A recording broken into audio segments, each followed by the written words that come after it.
all the time. Keep my spirit free. Yahweh El Shaddai. The will of the Father. Yes, I will. Maraming palakpak sa ating Panginoon. Praise the Lord talaga. Hindi ko alain sa ako magpapahayag ngayon. Kasi akala ko nagbibiro hindi brother. Kasi alam ko, limitado ang oras dito. Kaya sabi ko, ay hindi yan. Kasi sa Tony, sa director, bakit hindi ako?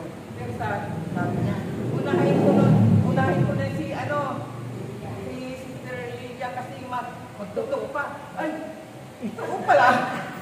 Kaya sabi ko, ano pa yung sasabihin ko? Hindi ko masyadong nagsimba naman ako kanina, pero may konting nakulat. Konti lang. Kaya salamat sa Diyos at sinagkapagpalaan ko ako ngayon magpakayag ng kanyang salita.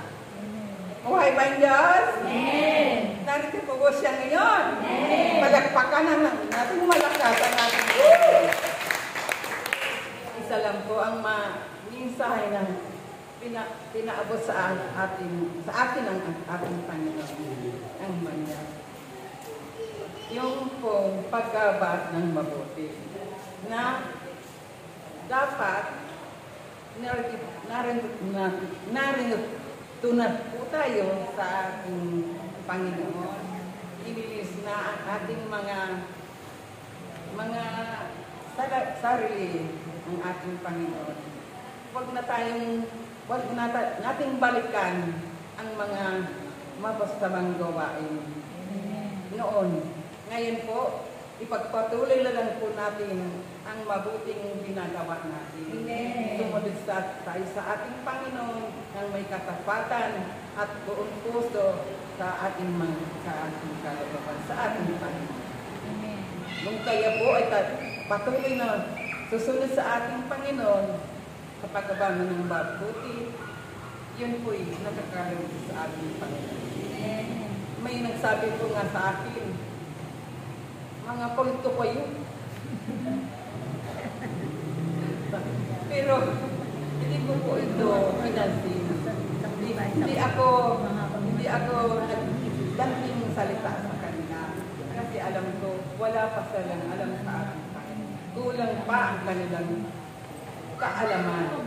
Kaya hindi ko po hindi yun. Kasi sabi niya, may mga balabal pa kayo. Balabal daw.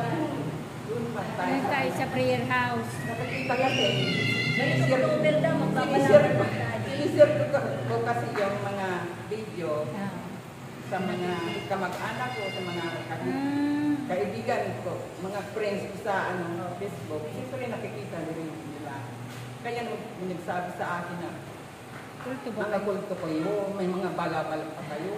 Saka, bakit kayo, mga babae lang, ang alam namin, alam ko, sabi niya, ang alam ko, ang tagasunod ni Kristo ay mga lalaki. Nagtatrabaho ka? Sabi ko, maraming balo na mga babae na sumunod sa ating Panginoon. Kaya, kahit mga babae kami, parang kami rin yung mga balo na sunod sa atin. Kaya nga, sabi pa sa akin, kasi paglinggo nagsimba ako. Sabi sa akin, ano ba yan? Ano ba yan? Siguro wala kang kasalanan, banal ka na. Kasi linggo-linggo, nagsisimba ka. 3 araw sa gawain. Ano pang kasalanan mo? Sabi ko, hindi. Hindi ba nakamo nila yun? Hindi. Salita naman ako. Kayo, ako nagsisimba yung linggo. Hindi dahil ako ay banal. Kundi kailangan ko na, kundi ako makasalanan. Kailangan kong pagpapatawad ang ating Panginoon at pag-ibig niya. Kaya sinabi ko sa kanila. Hindi na sumunod. Ito lang pong sinabi ko sa kanila. dito lang naman sa gawain, tatlong bisis ako napunta, hindi lang pagkaterapi sa punong lingkod para sa aking galingan, kundi para makanigilig ako mga mensahe ng ating Panginoon. Kaya dito ako pinupuko pagkakinig ng mga salita, mensahe ng ating Panginoon. Kaya sabi ko, huwag na kayong mag-ano sa akin kasi sabi nila, di ba po sabi, kahit na isa lang maglingkod sa ating Panginoon, lahat ng sambayan mga mahal sa buhay ay papapalain at pag Liligtas. ingatan ng ating Panginoon. Kaya sabi ko, kaya nagsisikap ako, hindi lang para sa akin, kundi para sa inyo. Hindi lang ako sa sarili ko, gusto ko rin na makikilala niyo ang ating Panginoon. Kaya umaasa ko na sa panahon na ibibigay ng ating Panginoon, mahalilibuon din sila ng ating Panginoon, makakasama ko sila sa gawain. Palakpakan po natin. Kaya nga po, huwag na natin ipakita po natin sa ating kapwa na kayo ay talaga sumusunod na sa ating Panginoon. Hindi, huwag natin gantihan ng masama. Kasi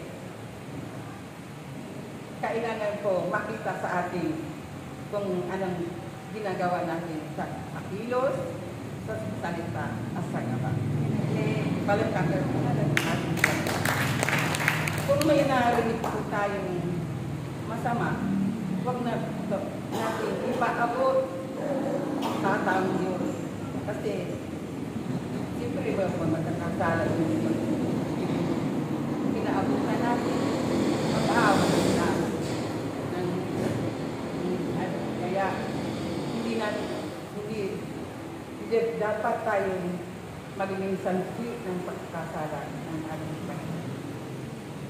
Ang ating kapwa.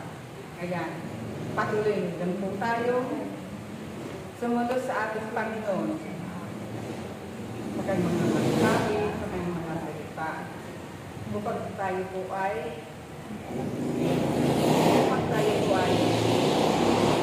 makamit natin ang ibig natin na kaligtasan at buhay na walang hanggan. Amen. Palagpakan po natin ang ating Panginoon. Patuloy tayong gumawa ng buti sa ating kapwa. Kung hindi naman tayo makatulong sa mga pinansyal, panalangin po. Panalangin. At kung may konting maaabot, mag-abot po tayo. Kasi yan ang panginoon ng ating Panginoon na nakakalago sa kanya. Palagpakan po natin. Yan ano po ang